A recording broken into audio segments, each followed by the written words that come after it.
You just haven't contextualized time. I'm yelling at you to waste 8 years just to begin the process of trying to do something.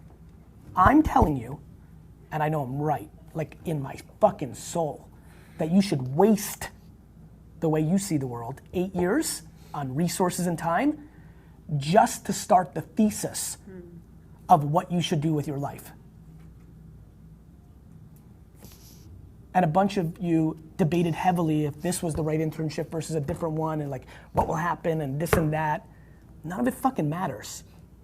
The second you understand that you'll never, let me tell you this, and I know I'm running late, but we'll be fine. If you actually knew that you would never find out what the alternative was, shit would get real good. You know how easy it is for me to make decisions? Super easy. Do you know why? I wouldn't know what the alternative was. You don't overthink it. Because it's not practical. I don't have time to dwell on the fact that I passed on Uber twice, which was my best friend of any investment that I made. Every person I invested in was not as close to me as Travis was, and for some miraculous cosmic reason, I passed on Uber twice, which means that my $50,000 investment, which would have been worth $700 million today, didn't happen. And when I tell you I don't think about it at all, here's why.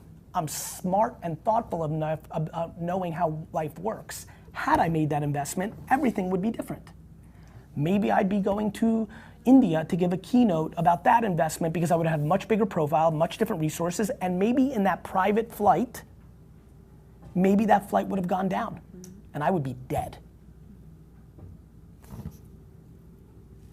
you just don't overthink the other possibilities, because I always find that that's hard. It's the biggest weakness everyone has. Yeah. They're trying to spend time on something that doesn't exist. There is no time machine. Sorry, you picked the wrong school, or sorority, or girlfriend, or major. Sorry. What are we gonna do? We're gonna build a time machine here? That's your practical optimism? Sure is. Because it's both optimistic and way more practical. Yeah. Just roll with the punches. Because the punches are the framework. Everything will work itself out. Especially if you're fucking on the offense versus dwelling.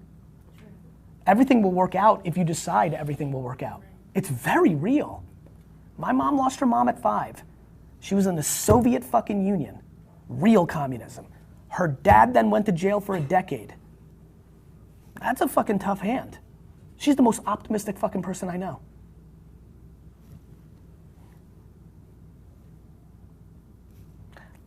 You're uncomfortably in control.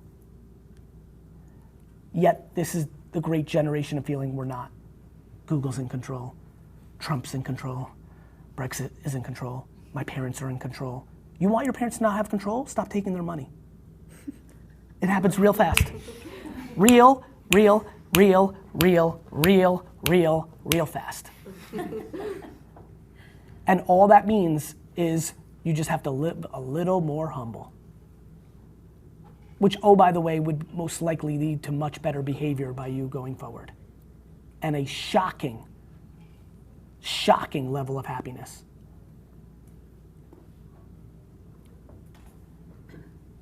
That's life, as I see it at this moment.